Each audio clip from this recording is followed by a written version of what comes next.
What's up, y'all? Valen here, Vampira here. and welcome to DK Cinema. DK Cinema. Another new experiment we're doing. We're going to actually be watching movies that are out now and basically telling you how shit they are. Or how good they are, depending on our views. But chances are, with the pick that we have today, it'll be how shit they are. And it's, well, the pick that we have today has only been released in a couple of countries. Which we happen to see through a completely legal means. We didn't pirate or anything. No. So, let's talk about R.I.P.D. Well, I think the title of the movie is appropriate for the actual movie itself, because the movie does that from the very beginning. It rests in peace. So the plot for R.I.P.D. is Ryan Reynolds' character, whose name I cannot remember because it is so irrelevant to the plot, is a cop who manages to steal some gold with his partner, played by Kevin Bacon.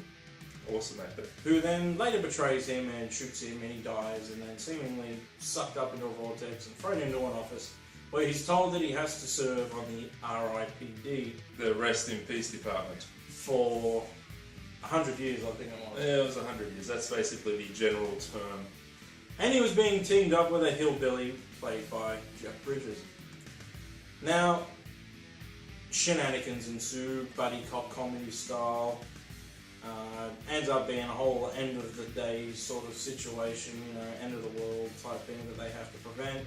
Kind of like something between Men in Black, Ghostbusters, and Constantine. That's basically the summary. It's Men in Black and Ghostbusters fused together. Yeah. Which is probably one of the reasons why I didn't like the movie, because I like Men in Black and I like Ghostbusters.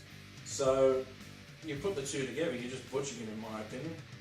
Plus, you got the fact that Jeff Bridges speaks throughout the entire movie, and I can't understand a fucking word he's saying. Well, I could barely understand what he was saying either, but I found some of the funny scenes to be really funny. They were obviously intended to be.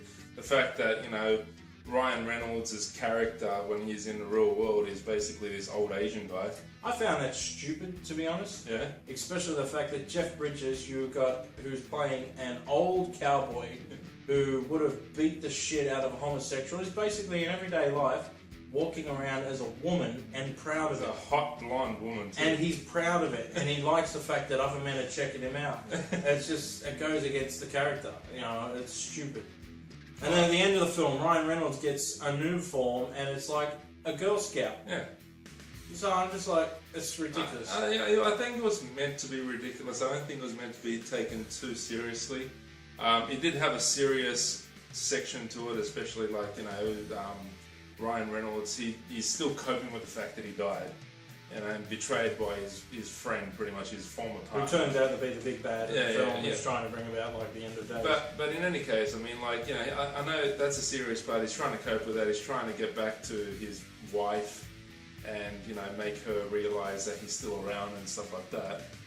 But at the same time, I think the movie was supposed to be more comedy based than anything else. I mean, yeah, it tried too hard. At times it tried too hard to be funny. It tried too hard to be melodramatic with the whole loss of his love.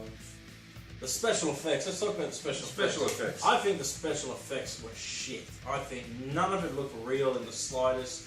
It just looked so fake. It was ridiculous. It was like watching a cartoon. Ghostbusters has better special effects than this movie. Look, I still enjoyed the special effects. I do see what you mean, though. They could have put a little bit more budget into it.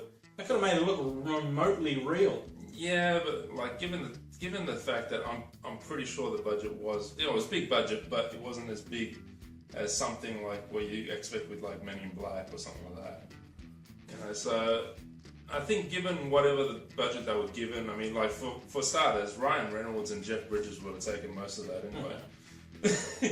You know, when you get two very big name actors. I think Ryan Reynolds and Jeff Bridges need to look a little bit closer to the scripts when they pick them. So, let's end this. What would you give it out of 10? I would give it a 4. A 4? Bret Hart treatment again. You're doing the Bret Hart treatment. 4 out of 10. 4 out of 10. What about you? What do you give?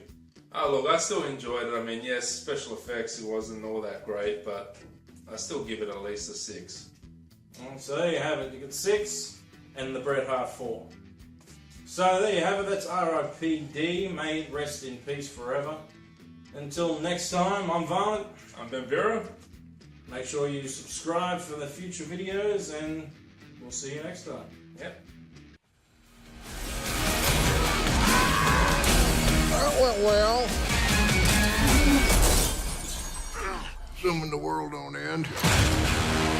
Fun, right? Don't tense up.